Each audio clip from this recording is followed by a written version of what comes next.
Ever wonder if your child is just being really difficult or if they're actually highly sensitive?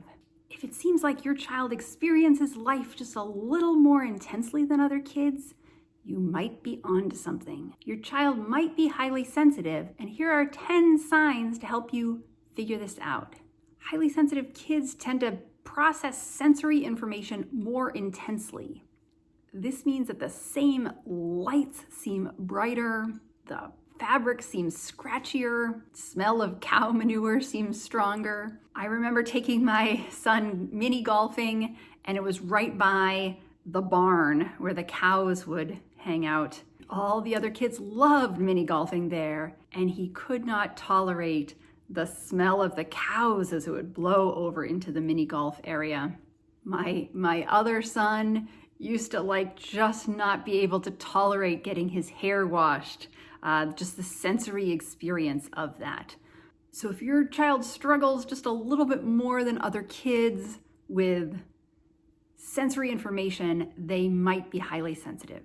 If your child has very deep emotional responses, if they cry more easily, or when they get upset, it just takes them longer to recover, if their bad mood is a real hurricane. I remember when my son used to get disappointed if I didn't get him strawberry milk for our pizza night. He would go on a hunger strike. He could not recover. The whole night would be ruined. This is an emotionally sensitive kid. Does your child get overwhelmed in stimulating busy places? These are the kids who, when they first get to the birthday party, they hang back. They're not running into the crowd, jumping into the chaos. I remember taking my son to his best friend's birthday party, and it was at the gym where we would always play. And he showed up and he didn't want to join the other kids. And I was like, okay, this is your best friend. It's his birthday party. It's super fun. It's a place that we're familiar with. It took him a long time to kind of jump into the fray. If your child takes criticism very, very deeply, these kids are so emotionally sensitive to how we feel about them.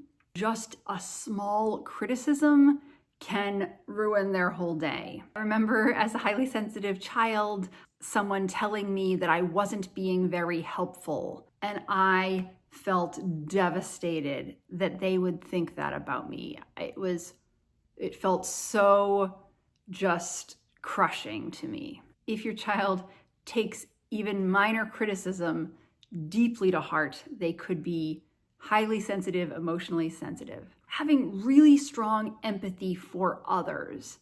And that can show up as being sensitive to what others are feeling, looking out for children who are smaller or younger, looking out for animals, looking out for the environment. I remember my son coming home from a really challenging football practice, and he was so upset that another child had been upset during the practice.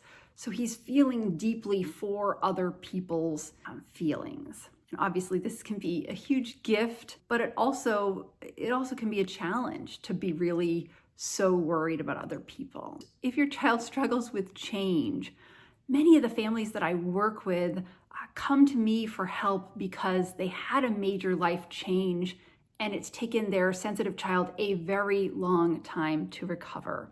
So, moving to a new house, changing schools, even a parent getting a new job where now the routine is different. I remember myself as a preschooler, my parents were away and my grandmother brought me to preschool. And I still remember that she didn't know the routine. She didn't drop me off correctly. We didn't go to the right place. She didn't know where to park. This was 100 years ago, but I remember how upsetting it was to me that the routine was off. I had trouble just dealing with the fact that she didn't know where to park and we went in the wrong door.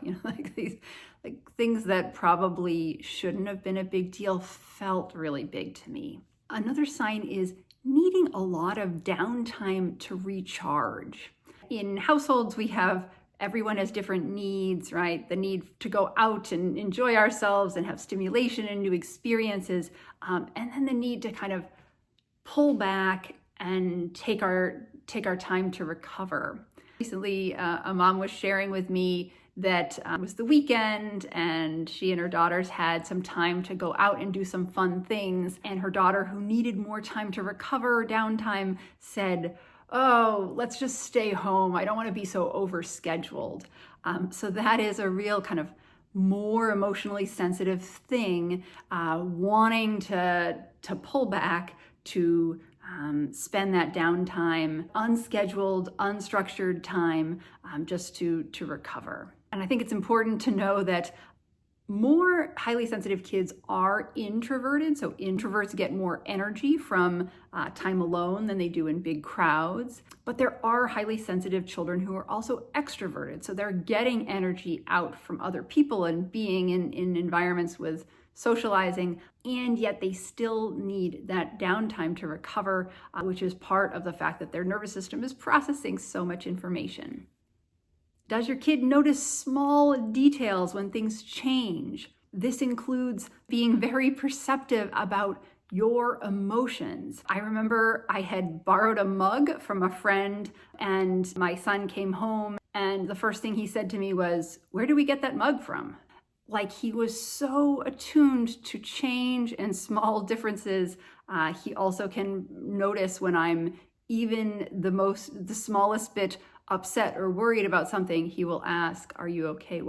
How is your day going?" Really high perceptiveness, noticing change. I've always said that that's part of why I'm really good at doing puzzles, because I can notice these tiny little differences to help put the red piece with the other red piece. So there's gifts to that as well. So being a perfectionist, another kind of highly sensitive trait. And this goes into this kind of conscientiousness where highly sensitive kids are very conscientious. They want to do a good job. They want to be seen as doing a good job. They want to be seen as competent. And then they can get very frustrated when they don't live up to their own standards or other people's standards, perhaps.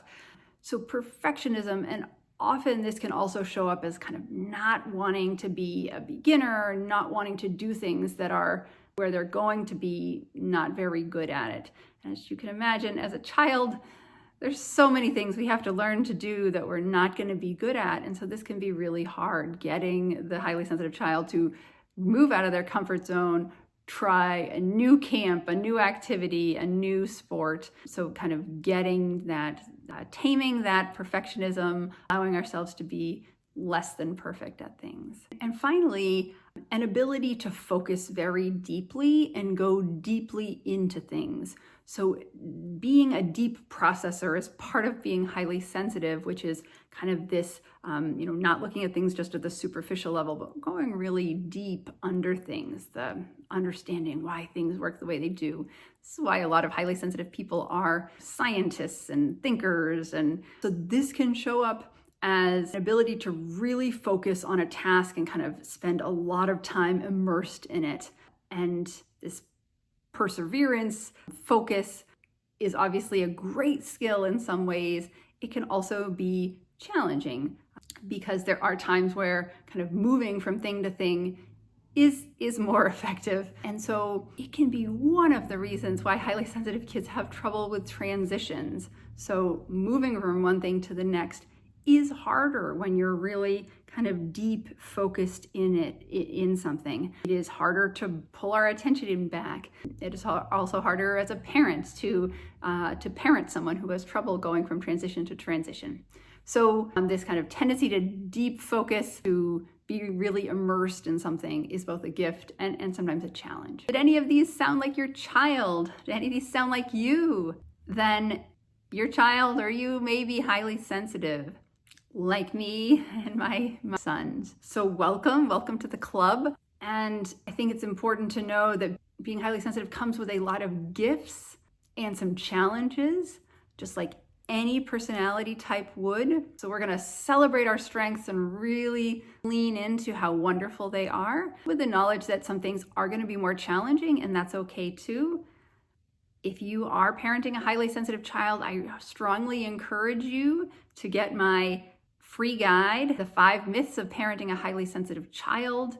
There are really important ways in which you can support your child so that they can have a really healthy emotional development. They can feel good about themselves, feel good about emotions and interacting with other people, and understand and really kind of work with their strengths, understanding what they do well and where they're going to have challenges. And if you need more one-on-one support, I do that as well. And you can get my free guide in the comments, The 5 Myths of Parenting a Highly Sensitive Child. And we can learn more about supporting your child so that you can thrive and have a peaceful home. I'm Kira Deno from Sweet Spot Parent Coaching, and thanks for listening.